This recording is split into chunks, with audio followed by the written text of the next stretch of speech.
पाहताय प्रहार टीव्ही, सत्यमेव व्रतम। कल्याण डोंबिवलीत उद्धव ठाकरेंच्या शिवसेनेचा हात सोडत मनसेचे नगरसेवक शिंदेंच्या मांडीला मांडी लावून बसले। त्यामुळे आता मुंबईतही मनसे तोच कित्ता गिरवणार का याची उलटसुलट चर्चा सुरू झाली आहे। त्यातच आता राजकारणात काहीही होऊ शकतं असं सावध विधान करत मनसेचे नेते बाळा नांदगावकरांनी चर्चेला एक प्रकारे हवा दिली आहे। त्यानंतर आता उपमुख्यमंत्री एकनाथ शिंदे यांनी एक महत्त्वाचं विधान केलंय। मुंबईतही मनसेचा पाठिंबा घेणार का असा प्रश्न विचारण्यात आला। यावर जर आणि तरवर बोलण्यापेक्षा आता काय आहे त्यावर बोला असं एकनाथ शिंदे म्हणाले आहेत। तसेच मुंबई, ठाणे, कल्याण, डोंबिवली, नवी मुंबईमध्ये महायुतीचा महापौर होणार असंही एकनाथ शिंदेंनी सांगितलंय। दरम्यान मुंबईत बहुमताचा 114 आकडा एकही पक्षाला ओलांडता आलेला नाहीये।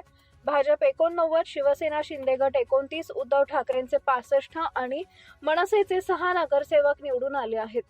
शिंदेंना सोबत घेऊन भाजप सत्ता स्थापनेचा दावा करण्याच्या तयारीत आहे।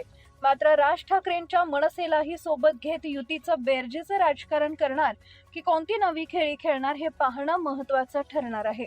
मुंबई महापालिका निवडणुकीत बाजी मारलेल्या भाजप, शिवसेना, शिंदेच्या पक्षांमध्ये पालिकेतील महत्त्वाच्या पदांबाबत अंतिम वाटाघाटी जवळपास निश्चित झाल्याची माहिती समोर आली आहे। शिवसेनेकडून भाजपकडे महापौर किंवा स्थायी समिती अध्यक्षपदाची मागणी केली जाते, तर महत्त्वाच्या समित्यांपैकी शिवसेनेकडून सुधार किंवा शिक्षण समितींची मागणी केली जाते।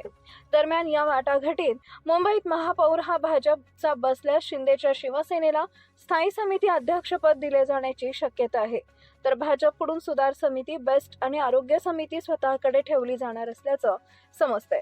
तर त्या बदल्यात शिवसेनेला शिक्षण, विधी, बाजार, उद्यान आणि समिती दिली जाणार असल्याची माहिती समोर येते।